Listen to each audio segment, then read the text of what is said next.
కొంచెం చూడండి. అదే విధంగా మైనింగ్ సార్, అక్రమ మైనింగ్ విచ్చలవిడిగా చేస్తా ఉన్నాం. దాన్ని కూడా కొంచెం ఆయన పరిధిలోకి దృష్టిలోకి తీసుకెళ్లి వాటిని కూడా నివారించే విధంగా ముందుకు తీసుకెళ్ళండి.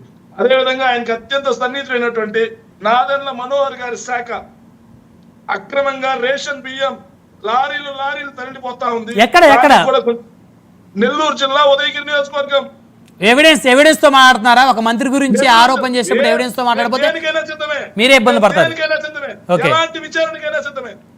విచారణ మిమ్మల్ని ఎందుకు చేస్తారు? ఎవరైతే అక్రమంగా రేషన్ షాపుల్లో బియ్యం తరలి తీసుకెళ్తున్నారు వారిని చేస్తారు, మిమ్మల్ని ఎందుకు చేస్తారులేండి విచారణ? ఎలాంటి విచారణకి నేను సిద్ధమే అన్నాను కదా, నేను తప్పు మాట్లాడుంటే. ఓకేలే. భూ కబ్జాలు తారాస్థాయికి చేరాయి. దాని మీద కూడా విచారణ. సార్ మీరేమో జాకీలు వేసి ఆయన పైకి ఎత్తారు. ఆయన శాఖ ఏంటి? పంచాయతీరాజు. రెవెన్యూలో నేను రివ్యూలు చేస్తా అంటే సీఎం గారు ఒప్పుకుంటారు. రెవెన్యూలో నేను రివ్యూలు చేస్తా అంటే ఏదైతే షాడో సీఎం గా ఉన్నటువంటి లోకేష్ గారు ఒప్పుకుంటారా? మరి రెవెన్యూ మినిస్టర్ ఒప్పుకుంటాడా? ఏంటి సార్ మీరేమో జాకీలు వేసి లేపుతా ఉంటారు.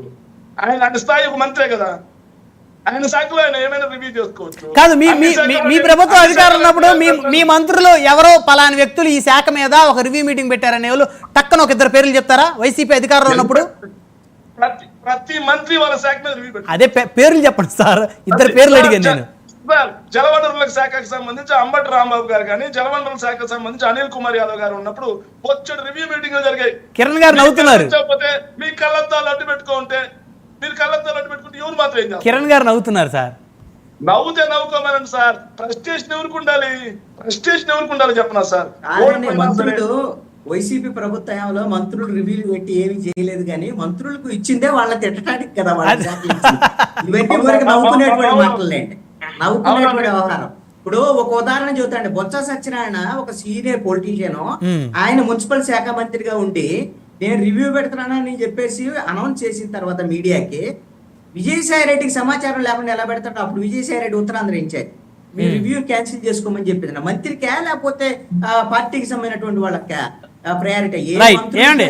శేఖర్ రెడ్డి గారు ఇప్పుడు సరే, శేఖర్ రెడ్డి గారు ఇప్పుడు కృష్ణాంజనేయులు గారు చెప్పిందని ఎక్కిపిస్తారా, లేకపోతే ఆయన కూడా ఏదన్నా పార్టీకి అంటకట్టి మాట్లాడతారా మీరు?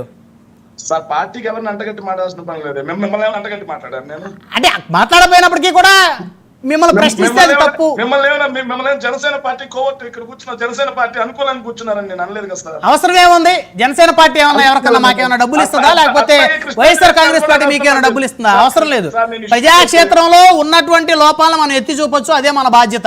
ఏ పార్టీని భుజాన్ని వేసుకోవాల్సిన అవసరం లేదు సార్. ఇష్యూ బేస్డ్ నేను మాట్లాడేది, నేను ఇష్యూ బేస్డ్ గా మాట్లాడుతున్నాను. ఇష్యూ బేస్డ్ గా మాట్లాడేది. ప్రశ్న ఎవరికి ఉండాలి సార్? నాకు నిజంగా జనసేన వాళ్ళని, టీడీపీ వాళ్ళని అక్కడికి వచ్చి కూర్చున్న వాళ్ళని చూస్తే నిజంగా జాలి కలుగుద్ది సార్.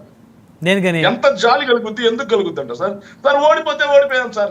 గడిచిన 5 సంవత్సరాల్లో అందరూ కలిసి బాగా సంపాదించుకున్నారా? ఆగండి సార్ దయచేసి.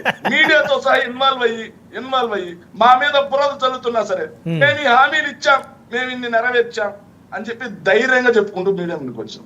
పాపం 10 నెలలు అయింది సార్. సూపర్ 6 సూపర్ 7 ఏదని చెప్పేసి జనాల్లో విపరీతమైన అసంతృప్తి వచ్చింది.